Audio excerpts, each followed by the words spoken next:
ኢንተርኔት ላይ የመጀመሪያ ሴት አዳሪ ሰናት ላልከው ሰው ምን እንዲያረጋቸው ፎሎ እንዲያረጋቸው እንዲከተላቸው ምናምን እያረጉ ምን ያረጋል ቲክታክ ያንን ያመጣ። እህቴ ተሰቃየው ትዳሬ ውስጥ አንድ ከማልወጣው ችግር ጋር ተጋፍጫለሁኝ።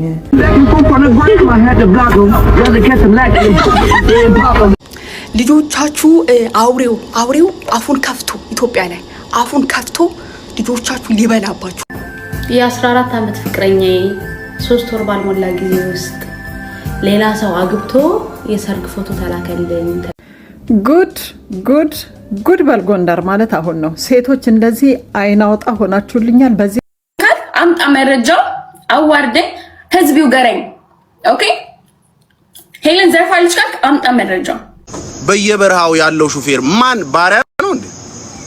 ቤቱን ልጆቹን ሚስቱን ምንም እንዳይጎልባት እኔ ሀቢባ ነኝ። በአንድ ቀን ተነስቼ ላይ የምገባው ከወለድኩ።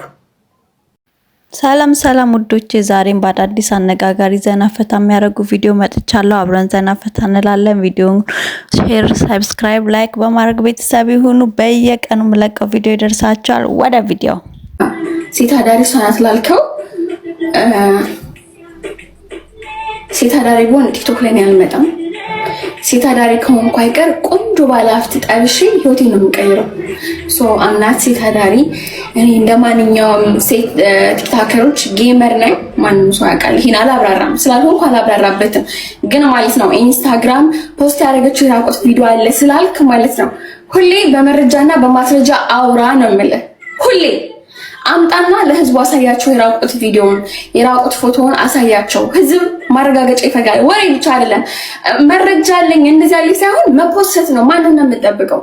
መረጃ ካለህ እኔ የራቆት ፎቶ እየሸጥኩ ከሆነ ራሴን እርቃኔን ካየህ ማለት ነው አቶ ቲቲ ፖስተው። አንደኛ ነገር ፖስተው እሱ። ሁለተኛ ነገር ታለንት የለሽም ቅጭን ከማሳየት በቀር ላልከው ደግሞ እንደዛ ከሆነ እኔም ማንተም ቲክቶክ በታለንት ቢሆን ኑሮ እኔም ማንተም ቲክቶክ ተጠቃሚ አልሆንም ነበር። እኔም ማንተም መሰሎች ማለት ነው። ከዛ በመቀጠል አንተም ታለንት የለህም ኑሮ አያውቅም። ያንተ ታለንት ሙስሊሙን የሙስሊም እምነቶችን መናገር፣ ኦርቶዶክስን መናገር፣ ሃይማኖት ፖለቲካ ውስጥ እየገባህ እዚህም ከመዳፈቅ ውጭ ሌላ ታለንት የለህም። ይሄ ታለንት ከሆነ ደግሞ እኔ አልፈልገው። ከአንተ ታለንት ይልቅ እኔ ቂጤና ሳይቼ የምጫወተው ነው ይበልጣለሁ። እውነት ለመናገር የሰውን ሃይማኖት ከማቋሸሽ ይልቅ በማገባኝ እየገባው እናትና ልጅ ከማባላት ከማለየት ይልቅ ማለት ነው እንዲሁ እኔ ቂጤን እያሳየው ያለ እውቀት ያለ ታለንት ቲክቶክ ላይ ቁጭ ብል እመርጣለሁ አክቹሊ። ከዛ በመቀጠል ለአንዲት ጥቁር በረሮ ደግሞ መልስ አለኝ። አንዲት ማንስማ የሆነች ጥቁር ሴት ያለች መኪና ውስጥ ለምታወራ ለአንቺ አልመልስልሽም። ቢኮዝ አቴንሽን ፈላጊ ነሽ አንቺ። በማገባ አሁን አትግቢ። እኔና ቼክ የሚያደርግሽ ሰው የለም። አልመልስልሽም። ታንቀሹ እንጂ ተንጨርጨሪ 54,000 ብር እዚህ ጋር ተነቀሹ። የኔ ቆንጆ ተነቀሹ። በቃ ብሩን እንዴ አልፈልግም። በቃ ምን ሆነሽ ነው? ማሰብ አልፈልግም። እረስቸዋለሁ ላይፍ። ሰው ምን እንዲያረጋቸው ፎሎ እንዲያረጋቸው እንዲከተላቸው ምናምን እያረጉ ምን ያረጋል ቲክታክ ያንን ያመጣል። አለማወቅ ነው። ግን አንዳንዱ እንዳልኩሽ አሁን ዮኒ ማኛ ሶፋ ላይ ቁጭ ብሎ የቤታዩ አታየሽ? ቤታዩ መብቷ ነው መጫወት። ለምን አልተጫወተች አይደለም መብቷ። በደንብ አድርገሽ ቀጥቅጭ ሸቂ አሮን ጋር ፕሮብሌም። ለምን አልታየሽም? ቤታዩ አገር ስለ ፖለቲካ እንኳን እኔ በፖለቲካ ነው የማወራው። ስድብ ማለት እኔ እንዴት እንደሚሳደቡ በደንብ ስለማውቅ ቤታዩ ሀገር ስትሳደብ የዛኔ የት ነበርሽ? የለች ጓደኛሽ ናት አሁን። ስለዚህ አይመለከታል። ሞጣ ሲሳደብስ የሞጣ አሪፍ ነው። እዮዳ ጎቶ ሲሳደብስ መንግስት አልተሳደበም። መንግስት አሁንም በአናቱ ይተከል እያልኩሽ። ሀቢባ ነኝ። በአንድ ቀን ተነስቼ ላይ የምገባው ከወለድኩ። ቆይ ላሳይሽ። ኮሜንቱን አታሳይኝ። 3-4 ኮሜንት ነው የማሳይሽ እንድታምኚኝ ብዬ ማለት ነው። እኔ ራሴ ፈጠር ያወራው መስሎሽ ነው? ፕሩፍ አያስፈልግም። እና ታዲያ አንቺ አሁን እኔ ራሴ ፈጠሬ ማወራ መስሎሽ ነው እኮ? የሚነበብና የማይነበብ ኮሜንት አለ። አሁን እዚህ ጋር ነገር ቢሉህ ለአንተ አላነብልህም። ያው መብት ነው እኮ የፈለገ ሰው ምንም ነገር ቢጽፍ የለም። ማንበብ ግን አይጠበቅብም። ምን ችግር አለብን እንዴ? ሌላ ነገር አለ መኖር አይደለም እንድታምኝኝ ስለፈለኩ ነው። እኔ ሰው ኦፌንድ ማድረግ አልፈልግም። ሁሉም የሚጻፍ ነገር አይነበብም። አብሮ ለሚጫወቱ እንደዛ በእኔ እኔ መቻወቅኩ እኔ ደግሞ ዝም ብዬ ነው ጠይቃት ብሎ ደስ የሚል ነገር ከሆነ ብዬ ነው። ደስ የማይል መሆኑን አላወቅኩም። ለምን አይጠፋም ይሄ ነገር? ዋናው ደህና መሆንሽ ነው። እኔ እናት አይረድነኝ እግዚአብሔር ይመስገን።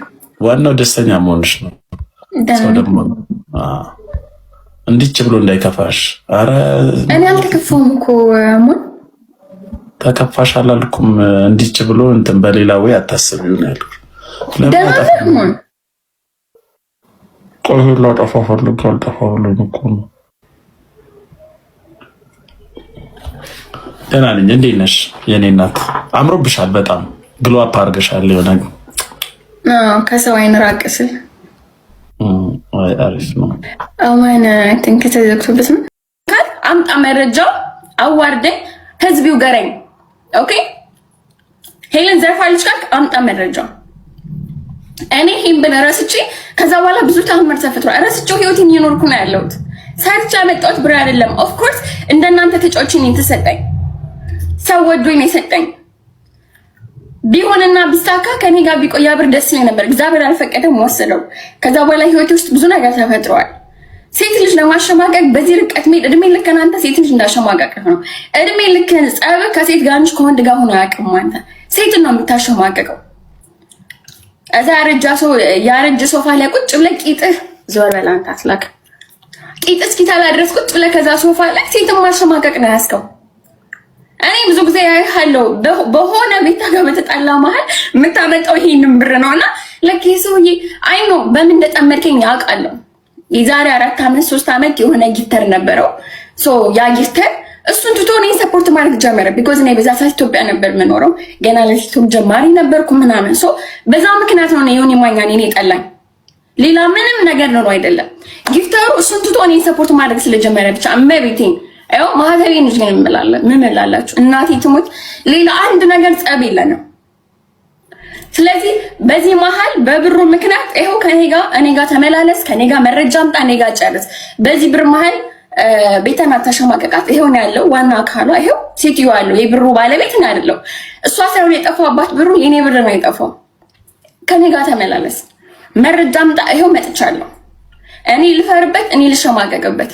ኦኬ ስለዚህ ለአንዴና ለመጨረሻ ጊዜ የምልህ ደግሞ ብሩን በልታለች፣ አጭበርብራለች። እስቲ እንኳን በላው እንኳን አጭበረበር ደጋርኩ።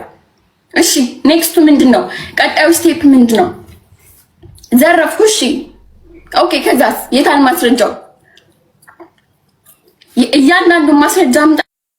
እኔ ከዛ በኋላ ላይቪን ዘግቼ ያለኝን ቲክቶክ ዘግቼ ከቲክቶክ ነው ብን ብዬ የምጠፋው። አፍሬበት ተሸማቀቅ ይጠፋል። እዛ በኋላ እኔ ዋሽቼ ቀጥፌ አጭበርብሬ ከተገኘው ማለት ነው። ስለዚህ የራሴ ብር ነው የጠፋው። እንኳን ጠፋው። ጊፍት የሰጡኝ ራሱ ሰፖርት ያደረጉኝ ራሱ እንዳንተ አላብሰለሰሉትም ነገሩ። ዋናው አንቺ ደህና ብሎ ነገሩን ትተውታል። 5 ሳንቲም አልሰጠኝም። ብር ሲዋጣ ምንም የሰጠኝ ነገር የለም። እኔም ካንተ አልፈልግም። አንተም እንደኔ የለማኝ ነህ። አንተም እንደኔ ቁጭ ለዚህ ታፕታፕ ነው የምትለው። ደህና ነገር የለም። ካንተ ምንም የምጠብቀው ነገር የለም። ምንም 5 ሳንቲም ያደረኩት ነገር የለም። ግን ከሰጡኝ በላይ ነው ስትንጨረጨር ማይ 2 ዓመት ሙሉ እኔ በምን እንደምትጠለኝ አላውቅም። እኔ አንዳንዴ ግራ ይገባኛል። ሰውዬ የእናቱ ገዳይ ነው የአባቱ ገዳይ ነው እላለሁ። ማለት አክቹሊ ቤታን ከምጠላት በላይ እኔን አጠላኝ አውቃለሁ። ግን በየመሃሉ ስለ ብር ሲነሳ ምሳሌ የምታነሳው የኔ ብር ነው። ኦኬ ሶ ለአንዴና ለመጨረሻ ጊዜ ጋይስ እዚህ ጋር ያላችሁት እኔ ምላሽ የሰጠው እናንተ ስለማከብራችሁ እንጂ ኤነቴቲ ሴታ ሴት ወንዳገረድ እሱን ለሱ አይደለም ምላሽ። በጣም ምንቅ አቶ ቴቴ እንዴት እንደምንቀህ ብታቀም ቤቴ እኔ አንዳንዴ ወንድ ሁሉ አትመስለኝም አለ አይደለ። አክቹሊ ሴትም ብዬ አልገልጽም። ሴት ልጅ መከበሪያ ነች። ሴትም አይደለም ወንድም አይደለም። አንተ ጾታ ለስነ ጾታ የለህም። ስሪትህ ከሰው ይሁን ከእንስሳ አይታወቅም። አንዴ ሰው አንዴ አፈር ነው የምትሆነው። አንዴ ሰው አንዴ አፈር። እንደዚህ አይነት ሰው ጋር ወላዋይ ሰው ጋር ጥሩ ነገር ብትናገር ነበር የሚገርመኝ። ስለ ብሩ ጉዳይ ከኔ ጋር ተነጋገር። መረጃ አምጣ። መረጃ ስታገኝ ብቻ አውራ። መረጃ ሳታገኝና ነገሮችን ምንም አይነት ተጨባጭ ነገር ሳትይዝ ደግሞ የህዝቡን ጆሮ አታደንቁሩ።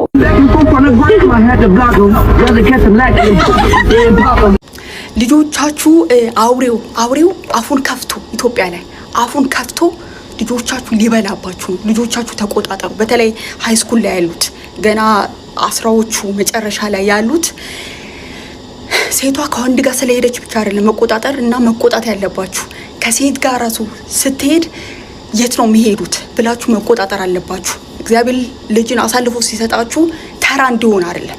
ስለዚህ የሚያዩት ፊልም የሚያዩት ነገር ይሄ ነው ብዬ አይደላችሁም። ከተመሳሳይ ጾታ የሚደረግ ነገር አንድ ወንድ ለ3 ለ4 ሴት ሌላ የተጨመላለቀ ነገር ሲያደርጉ ወንድ ከወንድ ጋር ይሄ ምናምን ተውቹ ነገር ነው የሚያዩት። ስለዚህ ልጆቻችሁ ከተለየ ጾታ ስለሄደ አይደለም መቆጣጠር ያለባችሁ። ሴቷ ራሱ ጓደኛዋ አስተዳደጓ ምንድነው ቤተሰቧ ምን አይነት ቤተሰብ ነው ብላችሁ ተቆጣጠሩ። አውሬው እንደዚህ አፉን ከፍቶ ልጆቻችሁ ሊበላባችሁ ነው። በጣም ነው የሚያሳዝነው፣ በጣም ነው የሚደብረው። ስለዚህ እባካችሁ ደግሞ የሃይስኩል ተማሪዎች አባትሽ ከሀገር ሀገር የሚንከራተተው በሾፍርና በየሰፈሩ ዘበኝነት ፊቱ እስከሚቀያየር ወጣትነቱ እስከሚያጣ ድረስ እናንተ እንደዚህ አይነት ተራ ሰው እንድትሆኑ አይደለም። እናትሽ በየመንገዱ እንጀራ እየጋገረች እየሸጠች በየጉሊቱ ፊቷ እንዳለ እንደ ማዲያት ተጠብሶ እናንተ ተራ ሴት እንድትሆኝ አይደለም። እባካችሁ ሴቶች በተለይ ሃይ ስኩል ገና መጨረሻ ላይ ሃያዎቹ መጀመሪያ ያላችሁ ልጆች እባካችሁ ዋጋ የተከፈላችሁ ተራ ሴቶች እንድትሆኑ አይደለም። ዋጋ የተከፈለባችሁ ተራ ወንዶች እንድትሆኑ አይደለም። እባካችሁ ተምራችሁ ሰው ሁኑ። ተምራችሁ ቢያንስ እንኳን ለሀገር ባጠቅሙ ለእናት ለአባታችሁ እንኳን ጥቅሙ። ተራቱ ነው። እባካችሁ ተው። በኋላ ይቆጫችኋል። በጣም ነው የሚያመው። በጣም እህቴ ተሰቃየው። ትዳሬ ውስጥ አንድ ከማልወጣው ችግር ጋር ተጋፍጫለሁኝ። ከባለቤቴ ጋር ወሲብ ሳደርግ ማህፀኔን ያሳክከኛል። ማሳከክ ብቻ ሳይሆን ህመምም አለኝ፣ ፈሳሽም አለኛለች። ያ ፈሳሽ ደግሞ ሽታ አለው። በተደጋጋሚ ሆስፒታል ሲሄድ ባለቤትሽ ካንቺ ጋር ካልመጣ ዋጋ የለውም ይሉኛል። እባክህን ወደ ሆስፒታል እንሂድ አብረንና እንታከም ስለው በሙያው ነርስ ነው አለች። አውቃለሁ ባይ እኔ ምንም የለብኝም ንጹህ ነኝ ራስሽን ቻይ ይለኛል። እኔ 10 ጊዜ መድኃኒት መዋጥ ሰልችቶኛል ብላ ነው ድክም ባለ ድምፅ ሜሴጅ የላከችልኝ። በጣም ያሳዝናል። እንግዲህ የታችን ምን አለች? ከዚህ ሰው ጋር የተገናኘሁት ወጣት ሆኜ ነው። ማትሪክ ወስጃለች። የማትሪክ ውጤት ቀረ። እንደውም ማትሪክ ብታመጭም አትሄጂም፣ ካንቺ ውጪ መኖር አልችልም አላለች። ጓደኞቼ በጣም ያፈቅርሻል ጥሩ ሰው ነው ብለው ሲገፋፉኝ ትዳር ውስጥ ገባው። ምን አለፋሽ ትዳር ውስጥ ሳይሆን የገባሁት ሲኦል ነው። ወዲያው እኔን ከነመፈጠሬ ረስቶ ከተለያዩ ሴቶች ጋር መማገጥ ጀመረ አለች። ገንዘብ መበተን ጀመረ።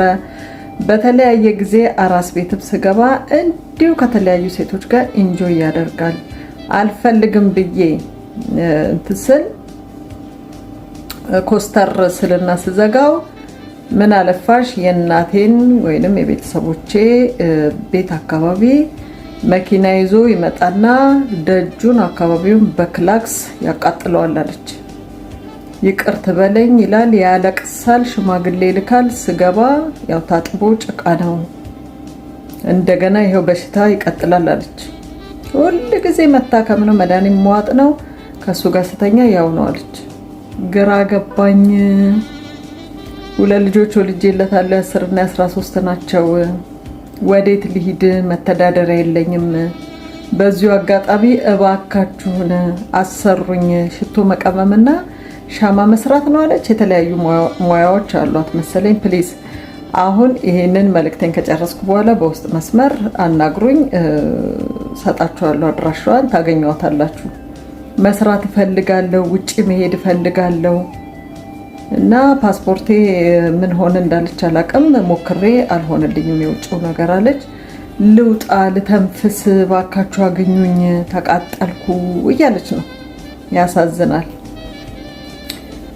እንግዲህ ስትታመም ከጎኗ ካልሆነ እስቲ ምንድነው ችግሩ?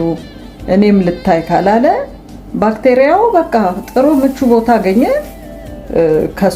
ከሱ ወደ እሷ ይመጣል፣ እሷ ትታከማለች። አጌን እንደገና እሱ ስለማይታከም እንግዲህ እንዲሁ ሰርኩሌት እያደረገ እሷ እየተሰቃየች በመድኃኒት ጨጓራን እያቃጠለች ትኖራለች። ያሳዝናል። በዛ ላይ ንጽህናም እስከዚህም ነው አለች። ይሄ ሁሉ ችዬ ነው የምኖረው። የሴት ልጅ መከራ ተመልከቱ። ሳይሉን ሳንማር ወይ ስራ ሳንይዝ እናገባለን። ከዛ ልጆች ይወለዳሉ። ከዛ በኋላ መጣፊያ ያጥረናል። በጣም እንዳንል ገንዘብ የለንም፣ አልተማርንም። በዛ ላይ ልጆች፣ የቤተሰብ ግፊ አለ። ጥሩ ሰው ነው፣ ምን አደረገሽ፣ መልካም ሰው ነው፣ ውጭውን ነው ሰው የሚያየው። ውስጡ ይሄንንስ ምን ብዬ ለሰው ልናገር አለች። እንግዲህ ይሄንን ምን ብላ ነው ለሰውስ የምትናገረው? ያ ባለ ዘር በሽታ አምጥቶብኛል፣ እኔ እየታከምኩ እሱ አልታከም። ይሄ ለመናገርም ከባድ ነው። ይሄ ኢንፌክሽን ሊሆን ይችላል። ይሄ ዩሪናሪ ትራክ ኢንፌክሽን የሚባለው የሽንት ቧንቧ ኢንፌክሽን ሊሆን ይችላል። አንዳንድ ኤስቲዲ በሴክሹዋል ትራንስሚትድ ዲዚዝ የሚባለውም ሊሆን ይችላል። ሁለቱም ናቸው መታከም ያለባቸው። ውሃ ቅዳ ውሃ መልስ እና ባካችሁን ድረሱልኝ ብላ ነው በእውነት ሙትት ባለ ድምፅ፣ ተስፋ በቆረጠ ድምፅ መልእክት የላከችልኝ። እና ባካችሁ አግኟት፣ ወጣ ብዬ ልስራ፣ ቢያንስ ራሴን ልቻለ እያለች ነው። ያሳፍራል። ወይ አብረን እንታከም ወይ ባህሪ መቀየር እና ትዳርን ለማከም መሞከር አንድ ነው። ሚስትን ኢግኖር እያደረጉ እንደ ልብ ውጭ እያረጠረጡ በጣም ያሳዝናል።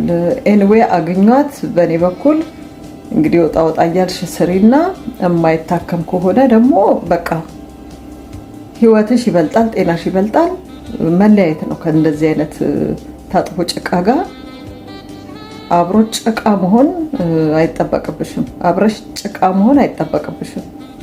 ጤናሽ ጋር ነው የመጣው። ስለዚህ አስመክረሽ ከአቅምሽ በላይ ከሆነ እርግፍ አድርገሽ ታዩ እና ውጪ፣ ራስሽን ቻይ ለማለት ወዳለሁኝ። እንግዲህ በእኔ በኩል ይሄን ያልኳት፣ በእናንተ በኩል የምትሏትን በሏት። ውድድ ነው ማረጋችሁ። ባይ የ14 ዓመት ፍቅረኛዬ 3 ወር ባልሞላ ጊዜ ውስጥ ሌላ ሰው አግብቶ የሰርግ ፎቶ ተላከልኝ ትለናለች ዛሬዋ ባለ ታሪካችን። ወደ ታሪኩ እንሂድ። የ14 ዓመት ፍቅረኛዬ ልበለው እንጂ የትዳር ወረቀት ፍርድ ቤት ሄደን አልተፈራረምንም እንጂ ባሌ ነው ትለናለች። የምንኖረው የኔ እናት ቤት ውስጥ ነው። የሱ ቤተሰቦች የኔ ቤተሰቦች፣ የኔ ቤተሰቦች የሱ ቤተሰቦች ሆነን አብረን ተዋውቀን ተፋቅረን ተከባብረን መኖር ከጀመርን 7 ዓመታትን አስቆጥረናል። አጠቃላይ እኔና እሱ ከተዋወቀን 14 ዓመታችን። ሆኖም ግን ኖሯችን ከእጅ ወደ አፍ ነበርና ህይወታችን ለማቃናት ከኔ እናት ቤትም ለመውጣት የራሳችን ቤት ለመመስረት የራሳችን ልጆች ለመውለድ የኑሮ ደረጃችን ትንሽ ከፍ ማድረግ ነበረብንና አንድ ሀሳብ ወደ አይምሮዬ ሲመጣ ውዴ፣ ባሌ፣ ፍቅሬ አልኩት። አሁን ያለንበትን የኑሮ ሁኔታ ታውቃለህ። ስለዚህ እኔ እናንተ ከኔ እናት ቤት መውጣት አለብን። እስከ መቼ? ይሄን ነገር ለማድረግ ደግሞ አቅሙ እንደሌለኝ እናውቃለን። ስለዚህ አረብ ሀገር ሄጄ ከቻልኩኝ 2 ዓመት ካልቻልኩኝ ናፍቆት ከበረታብኝ 1 ዓመትም ቢሆን ሰርቼ ትንሽዬ ነገር ከፍተን የራሳችን ህይወት እያጣጣምን አንድ ደረጃ ከፍ እንላለን ብዬ ይሄንን ሀሳብ አቀረብኩለት። እሱም ተቆጣ። አይደለም 1 ዓመት አይደለም 2 ዓመት ደቂቃ እንኳን አንቺን ማጣት እንደማልፈልግ እያወቅሽ እንዴት እንደዚህ ሀሳብ ታመጭልኛለሽ ብሎ ተቆጣኝ። በእርጋታ ለማስረዳት ሞከርኩኝ። ላስብበት። እኔም ደስ አለኝ። ከፍቅሩ የተነሳ እንጂ ጠልቶኝ እንዳልሆነ ገባኝ። ስለዚህ እንዲያስብ ጊዜ ሰጠሁት። ሳምንት ተቆጠረ። አስቤበታለሁ ፍቅሬ አለኝ። እሺ አልኩት። ምን አሰብክ አልኩት። አንቺ ሄደሽ የአረብ ሀገር የአረብ ባህሪያ ከምትሆኚ የኔ እህትና ወንድሞቼ እዛ እንዳሉ ታውቂያለሽ። ስለዚህ እዛ ስራ እንዲፈልጉልኝ አደርጋለሁ። አንቺ ሄደሽ ከምትቃጠይ ሰው ቤት እኔ ሄጄ የተሻለ ስራ ሰርቼ ህይወታችንን እናቃናለን። ከተሳካ ነገሮች ከተመቻቹ እዛ የምትመጪበትን፣ ካልሆነ ደግሞ እኔ መጥቼ የተወሰነች ነገር ከፍተን ህይወታችን እንመራለን አለኝ። ደስ አለኝ። በሀሳቡ ተስማማው። የማይደርስ የለም ደረሰ። ቀኑ ተቆረጠ። መጣ። በለቅሶ በሀዘን ተለያየን። መጣ እስከ 1 ወር ጊዜ ውስጥ ወር እስከ 15 ቀን በጣም እናወራ ነበር። በየቀኑ በየሰዓቱ በየሰከንዱ ምን በላ ምን ጠጣሽ፣ እንዴት ሆንሽ፣ ስራ ሄድኩኝ፣ ዛሬ ኢንተርቪው ያደረኩኝ፣ እንደዚህ ብቻ ምን ቀራችሁ ምን አለፋችሁ ማናወራው የቆጤ ዋጡ ነገር አልነበረም። እኔ ምናፍቆቱ እየበረታብኝ ግን ሁሌ ስለማወራው ደስ እያለኝ ነገን ተስፋ እያደረኩኝ መጠባበቅ ጀመርኩኝ። ከዛም ጸባዩ እየተቀያየረ መጣ። ስደውል አያነሳም። ቆይቶ ይደውልና ያው የአረብ ሀገርን ነገር ታውቂዋለሽ፣ ደግሞ እህት ወንድሞቼ ጋር ጥገኛ ሆኜ የነሱን እጅ እያየሁ እስከሆነ ድረስ እየደበረኝ ነው እየከፋኝ ነው እና ለዛ ነው እባክሽ እንዳይደብርሽ ይለኛል። አረ የኔ አባት ብቻ ድምፅን ስለሰማው ደስ ብሎኛል። እኔ ክፉን አላሰብኩም። ከዛ እያለ 2 ወር ተቆጠረ። ከዛም ጭራሹን መጥፋት ጀመረ። ስደውል አይሰራም። እህቶቹ ጋር ስደውል አያነሱ። ቤተሰቦቹ ጋር ሄድኩ። ጭራሽ ብለው በር ዘጉብኝ። የት እናቅሻለን አሉ። የምገባበት ግራ ገባኝ። ምን አጥፍቼ ነው? ምን በድዬ ነው? ሳላቅ ያደረኩት ነገር አለ እንዴ? እባካችሁ እያልኩኝ መማፀን፣ በየቀኑ ሄድኩኝ መማፀን ጀመርኩኝ። እሱ ካልፈለገሽ እኛ አንፈልግሽም ማለት ነው። አፍ ወጥተው እንደዚህ ተናገሩ። እያለቀስኩኝ ወደ ቤት ተመለስኩ። ከዛም አንድ ቀን ጠዋት በስልኬ አንድ ፎቶ ተላከልኝ። የገዛ ጓደኛዬን የ14 ዓመት ፍቅሬ አግብቷት የሰርግ ፎቶ ተላከልኝ። በስመ አብ የሚያስብለው እኔ ይሄንን ያሳለፈችው ልጅ ምን ያህል ጠንካራ ምን ያህል ጎበዝ እንደሆነች በቃ ሳላደንቅ አላልፍም። ከዛ በኋላ ፎቶውን እንዳየው ራሴን አልቅ ሆስፒታል ገባው። ከሆስፒታል ጸበል እህትና ወንድሞቼ እያመላለሱ እግዚአብሔር ቸርነቱ ምሕረቱ ብዙ ነውና ያ ሁሉ አልፎ ዛሬ ሌላ ሰው አግብቼ የ3 ልጆች እናት ሆኛለሁ። እና ይሄን ታሪክ የሚያስተምር ከሆነ የሚማሩበት ከሆነ አስተላልፊልኝ ተብያለሁ። እውነት እኔ በጣም ማደንቃት ማለት አንድ ሰው ተስፋ አድርጎ ህይወቱን ጊዜውን ስፔሻሊ ሴት ልጅ ጊዜ እድሜ ምን አይነት ዋጋ ምን ያህል ቫልዩ እንዳለው እኛ እናውቃለን ሴቶች። እና ያን ሁሉ ነገር መስዋዕት አድርጋ ይሄ ነገር ሀብትን ሲያደርግ ልብ ይሰብራል። ግን በዚህ መሀል ደግሞ እግዚአብሔር ቸር ነውና ከዚህ ሁሉ ቁስል አድኗት የራሷን ቤተሰብ መስርታ ልጆች በመውለዷ በጣም ደስ ብሎኛል። እኔ በበኩሌ እናንተስ ምን ትላላችሁ? ምን አስተያየት አላችሁ? ይሄ ታሪክ ያስተምራል መልካም ታሪክ ነው ብላችሁ የምታስቡ ከሆነ ኮሜንት አድርጉልኝ። ሌላም እንደዚህ አይነት ትክክለኛ እውነተኛ ታሪኮችን እንዳካፈላችሁ የምትፈልጉ ከሆነ ፕሊዝ ፓርት 2 በሉኝ። እውነተኛ ታሪኮችን እያመጣሁኝ አካፈላችኋለሁ ማለት ነው። ሳሮን ነበርኩኝ ታሪክ አቅራቢዋ። አመሰግናለሁ።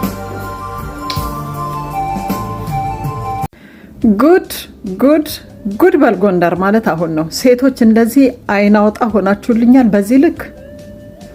እንግዲህ አንዲት ልጅ ናት። አንዷ ውጪ ለስራ በሄድኩበት ደውላ ባልሽን አወጣሁት አብሬው ተኛሁ ብላ የነገረችኝ። እኛ ወንዶችን እንላለን እንጂ ውስጥ ለውስጥ ሴቶች አይን አውጣ ጋጥ ወጥ ሆናችኋል ለካ። ያሳፍራል። እህታችን ምን አለች እንግዲህ የትዳር አጋሬን ያገኘሁት ገና በልጅነቴ ነው፣ አብሮ አደጌ ነው፣ እሱ ምንም ቤተሰብ የለንም አለች።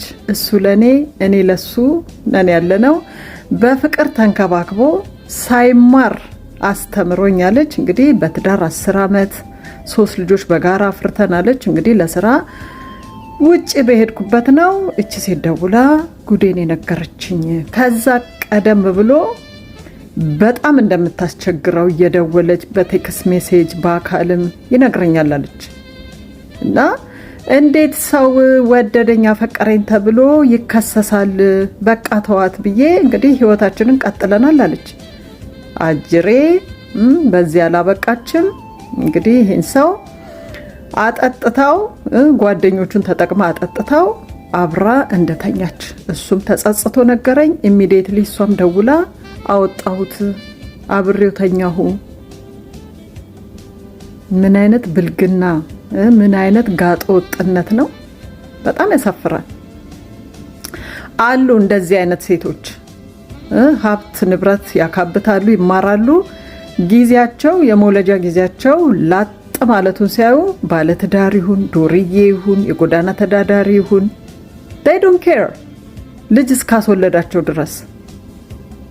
እና እችም እንግዲህ አንዷ ናት ማለት ነው። ሀብታም ናት አለች በገንዘብ ደረጃ። በጣም ያሳፍራል።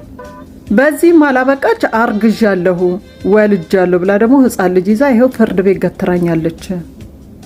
በጣም በጣም በጣም ያሳዝናል። እንግዲህ አወጣሁት ስትለኝ ደግሞ ከነበርኩበት ውጪ ኢሚዲየትሊ ተመልሼ ባለቤቴን ሆስፒታል ልጅ ሄድኩት አለች ላስመረምረው። እንዴት ያሳፍራል! አሁን ህፃኑ የሱ ይሁን አይሁን ዲኤንኤ ልናስመረምር 70-80 ሺህ ከፍለን ዲኤንኤ ልናስመረምር በዝግጅት ላይ ነን። የሚያሳፍረው ደግሞ ዳኛዋ ኑሮ በጠበጥሽ የሰው ትዳር ውስጥ ገባሽ ብላ እሷን እንደመውቀስ ለሷ አግዛ እኛን ታንገበግበናለች አለች። እንግዲህ ሀብታም ስለሆነ ሰታት ይሆናል። ኮራፕሽን በጣም በኮራፕሽን ይታማሉ እነሱ። በጣም ያሳፍራል። እና ይሄንን የመሰለ ትዳር ልትበጠብጣለች።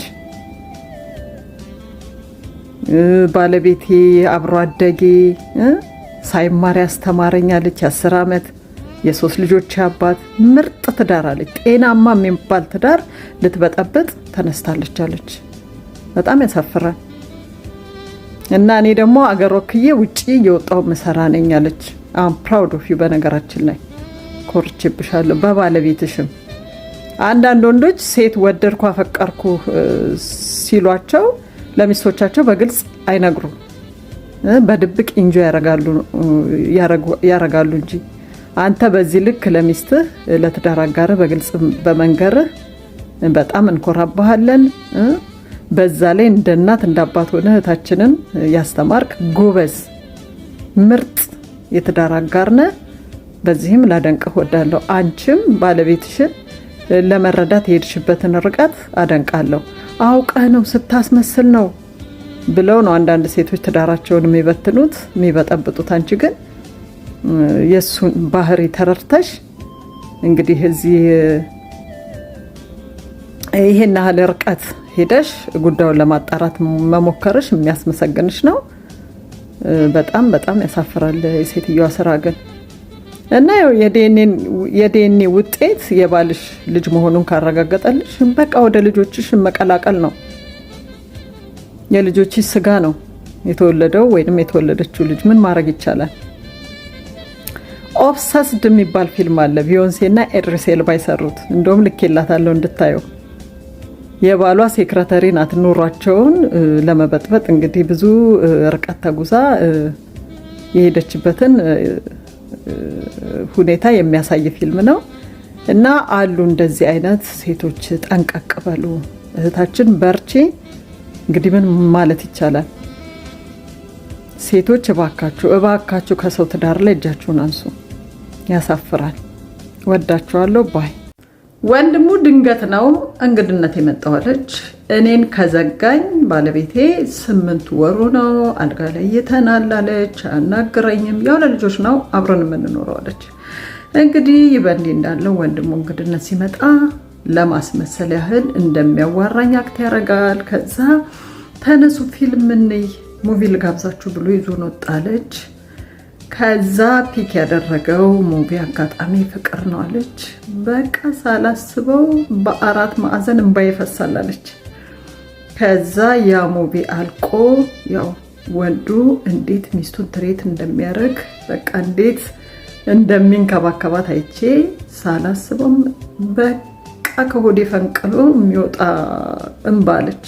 ምክንያቱም እኔ ከባሌ ፍቅር ካጣው እንክብካቤ ካጣው ብዙ ጊዜ ሆኖኛል አለች። ያው ለልጆች ያክል ነው የምንኖረው። ውጪ ያው ቺት እያደረገ ዲስከኔክት ካደረገን ቆይተናል። ከዛ ከወጣን በኋላ መኪናውን እየነዳ እራት ልንጋበዝ በቃ አክት ያደርጋል። እና ቅድም ግን እዛ ሙቪ እያየን የምታለቅሹ ምንድን ነው ሲለኝ ታሪኩ ገርሞኝ እኮ ነው፣ ታሪኩ በጣም ይገርማል ብዬ ስለው ኢትስ ጀስት ኤ ፊልም ኢትስ ኤ ሙቪ እኮ እንታካብጃለሽ ምናምን ብሎ በቃ ስሜቴ ላይ እንደገና ሌላ ውሃ ቸለሰበታለች።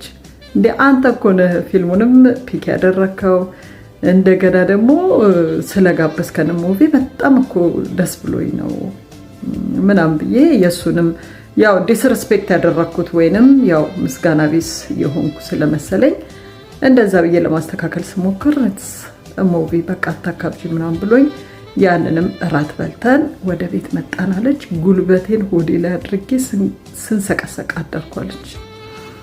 እና ሌላ ቀን ደግሞ እንደዚሁ ተለያይተናል አለች። በቃ አልጋ ላይ እንዲሁ ቆይተናል አለች። ከ8 ወርም በላይ ሆኖናል። እና ስልክ ሲደወልለት ሁላ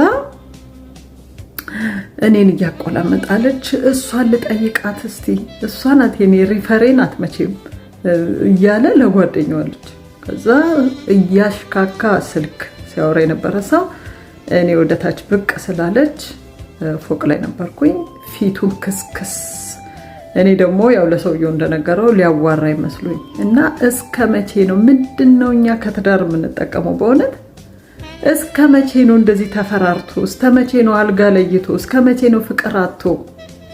በስታቲስቲክስም በምንም ስታየው እኮ ወንድ ልጅ ነው ከትዳር ተጠቃሚ። ሴት ልጅ ስትረሱ ነው እኮ የሚተርፋት። የልጅ ማሳደጉ፣ ኃላፊነቱ፣ ኢግኖራንሱ ይሄ ነው በሽታ ነው የሚተርፈን። ወንድ ግን ታጨስ እንደሆነ ሱሰኛ ከሆንክ ሱስን ትተዋለህ። ታጨስ እንደሆነ ትጠጣ እንደሆነ ልብስ ታጥቦ ተተኩሶ ዝንጥ ብለህ በልተህ ጠጥተህ የባለ ትዳር ስሙን አግኝተህ ተከብረህበት ልማር ብትል ከመሃል ተነስተህ ተምረህ ምንድነው የኛ ጥቅም? ፍቅር እንኳን ተነፍገን ኃላፊነቱን ተውት። ልክ እንደ ልጅ ሲያጠፋ ምግብ እንደሚከለከለው አልጋ ተለይቶ ፍቅር ተነፍገን አቴንሽን ተነፍገን የእናንተን ልብስ እያጠብን እየተኮስን ምግብ እያበላን እያበሰልን ቤት እያጸዳን ይሄ ሁሉ ኃላፊነት ከተሸከምን በኋላ ፍቅር መንፈግ አይከብድም? ወንዶች ኧረ ተው፣ ለአቅመ አዳም ድረሱ። አልደረሳችሁም። በጣም ያሳፍራል ብቻ። እና በጣም አዝኜ ነው ታሪኩን ያመጣሁት። እባካችሁ ቢያንስ ፍቅር አቴንሽን እባካችሁ። የዛሬው ቪዲዮ ይህን ይመስል ነበር። ቪዲዮን ከወደዳችሁ ሰብስክራይብ እና ላይክ በማድረግ ቤተሰብ ሁኑ። በየቀኑ የምለቀው ቪዲዮ እንዲደርሳችሁ ቤተሰብ ሁኑ። ባይ